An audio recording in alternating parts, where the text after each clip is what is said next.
యానాది.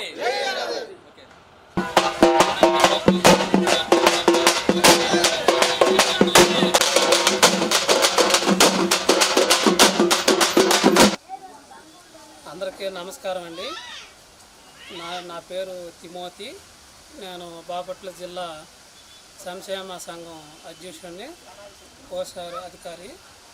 ఈరోజు నేను చెప్పవలసిన మాట ఏంటంటే, మా యానాదుల సమస్యలు, ఇబ్బందులు, వాళ్ళు పడుతున్న కష్టాల గురించి ఈరోజు మేము చదవటానికి ముందుకు రావటం ఒక అంశం అండి. అది ఎట్లా అంటే, ఒకప్పుడు రాజ్యాంగం వచ్చి కూడా 76 సంవత్సరాలు అవుతున్నా మమ్మల్ని ఎంతమటికి ఎవరు గుర్తించలే. మా దగ్గరికి వచ్చి మీరు ఎలా ఉన్నారు, ఈ పొజిషన్లో ఉన్నారు, ఎట్లా ఉండకూడదు, ఇట్లా రావాలని చెప్పి మమ్మల్ని అయితే ఎవరు అడిగిన వాళ్ళు లేరండి. చాలా కష్టాలు, చాలా ఇబ్బందులు, చాలా చెప్పుకోలేనంత స్థితిగా మేము చితికిపోతూ బాధపడుతూ ఉన్నామండి. మమ్మల్ని ఎవరు గుర్తించలేదు. కాకపోతే ఈనాడు మా పక్షాన సంక్షేమ సంఘం అనేది ఎస్టీ వర్గీకరణ చేశారు. దాంట్లోకి మేము వచ్చామండి. వర్గీకరణకు సంబంధించినది మాకు రావాల్సిన వాటా మాకు ఇవ్వాలి. మాకు సంబంధించిన ఒక గవర్నమెంట్కి సంబంధించిన నిధులు కానీ, ఏ ఒక ఉద్యోగ సంబంధించిన పరిధులు కానీ ఏవైనా సరే మాకు రావాలని చెప్పి మేము గట్టిగా అడుగుతూ ప్రశ్నించడం జరుగుతుందండి. ఒకటండి, ఇప్పుడు వచ్చేసరికి చాలామంది కూలి పనులు చేసుకుంటున్నారు. మా ఒక తండ్రి ఉన్నాడంటే అతను కూలి పని చేసి తన బిడ్డను చదివించలేక, తన బిడ్డలను చదివించలేక చాలా అడుగులు స్థితిలో పడిపోయి ఉన్నారండి. అట్లాంటి స్థితి కాకుండా మాకు వర్గీకరణ చేయాలి, మాకు వర్గీకరణ రావాలి, మమ్మల్ని ప్రభుత్వం గుర్తించాలి, మా కష్టాలు మీరు గుర్తించాలి, మమ్మల్ని మీరు చూడాలండి, మీరు బయటికి రావాలి. ఎస్టీలు, యానాదులు అంటే యానాదులు ఉన్నారు 14 లక్షల మంది దాకా ఉన్నారు. యానాదులు 13 లక్షలు ఉన్నారు. కాకపోతే ఏంటంటే ఇంకా లెక్కింపు తెలుసుకుంటే ఇంకా పెంచే ఉండొచ్చండి. ఎస్టీ అనే దానికి 34 తెగులు కులాలు ఉన్నాయండి. ఆ కులాల్లో మాకు రావాల్సిన వాటా మాకు ఇవ్వకోకుండా మా పేర్లు చెప్పుకొని మిగతా ఇతర ప్రజలు తీసేసుకోవటం అనేది జరుగుతుంది. అదేమన్నంటే ప్రతిదీ మీకే కదా అని చెప్పి మమ్మల్ని చూడటం అనేది జరుగుతుంది సార్. మాకు ఇట్లా చెప్పి వెళ్ళిపోతున్నారు. మాలో 10 దాకా చదువుతున్నారు. ఇంటర్ చదివిన వాళ్ళు ఉన్నారు, డిగ్రీ చదివిన వాళ్ళు ఉన్నారు, 10 కూడా చదివిన వాళ్ళు ఉన్నారు. ఉద్యోగం కోసం పోతే భయపడుతున్నారు. ఏ యొక్క నాయకుడు మమ్మల్ని పట్టించుకోవట్లేదు. ఎవరు కూడా చేరదీసి ముందుకనేది మమ్మల్ని నడిపిస్తలేదండి. దానికోసం ఏదైనా ఉద్యోగం కోసం వెళ్ళాలన్నా కూడా భయపడుతున్నారు. ఎందువల్ల? లంచం పెట్టాలంటే ఆ లంచం పెట్టే స్తోమత మా దగ్గర లేదు. ఏదన్నా డబ్బు ఏదైనా ఒక 50,000, 1,00,000, 1 కోటి రూపాయలు ఇచ్చి ఏదైనా ఉద్యోగం కొనుక్కోవాలన్నా ఆ స్థితి మా దగ్గర లేదు. ఎందుకంటే మేము కూలి పనులు చేసుకునేవాళ్ళం, ఏ పూటకా పూట తెచ్చుకొని తినేవాళ్ళం. మరి మా బతుకులు ఇలా ఉన్నాయి. అందుకని మా బతుకులు ఎలా ఉండకూడదంటే మీరు గుర్తించాలా, మీరు ముందుకు రావాలా.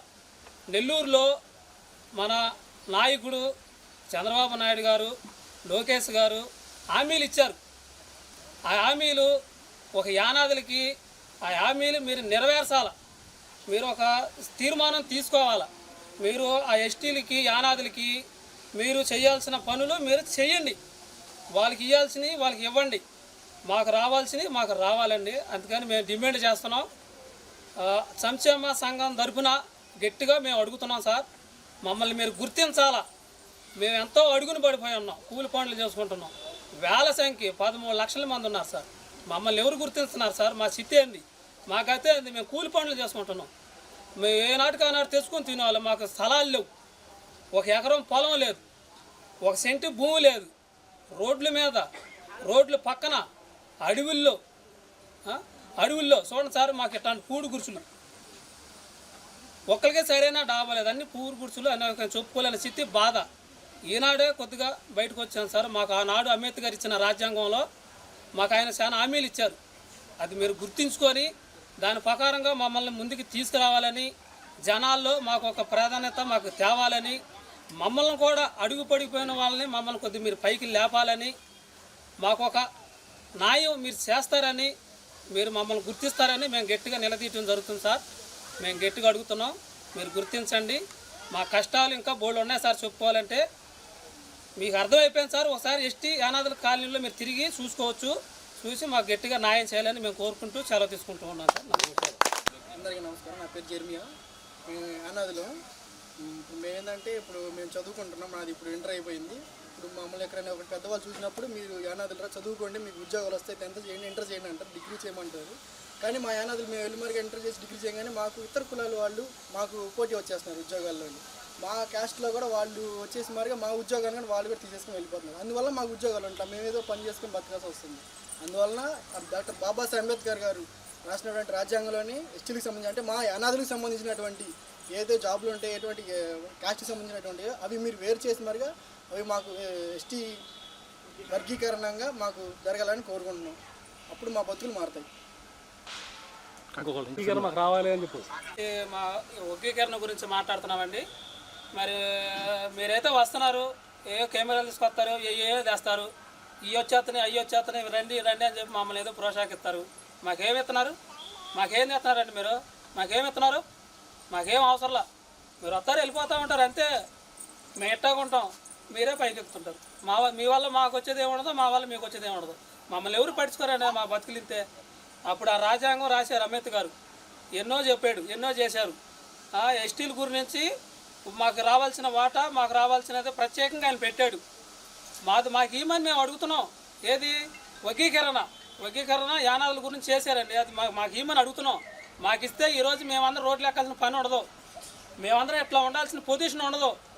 కూలీ పనులు చేసుకుంటారు, మున్సిపాలిటీ పనులు చేస్తారు, పార పనులు చేస్తారు, బేల్దారి పనులు చేస్తారు. మాకు ఒక్కడికి బండి ఉందా? ఒక్కడికి సరైన బైక్ ఉందా?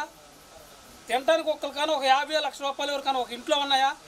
ఏ రోజుకి ఆ రోజు తినాలి, గుళ్ళు కూడా ఆడుకోవటం, పనులు కూలి పనులు ఎన్నో పైన బాధలండి. మమ్మల్ని ఎవరు పెట్టుకుంటారు సార్? మమ్మల్ని ఎవరు పడుచుకుంటారు? అందుకనే ఆనాడు డాక్టర్ అంబేద్కర్ రాసిన రాజ్యాంగాన్ని బట్టి ఆయన ఎస్టీకి సంబంధించి కొన్ని హోటల్ వదిలాడు.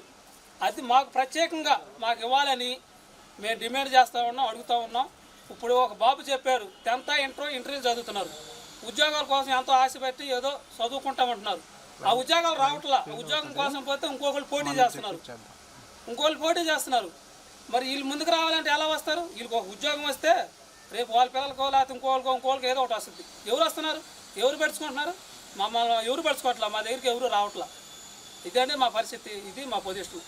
పూరీలలోనే ఉన్నాం, కట్ల మీద, రోడ్ల అంచున, అడవుల్లో మా బతుకులు ఇలా ఉన్నాయి.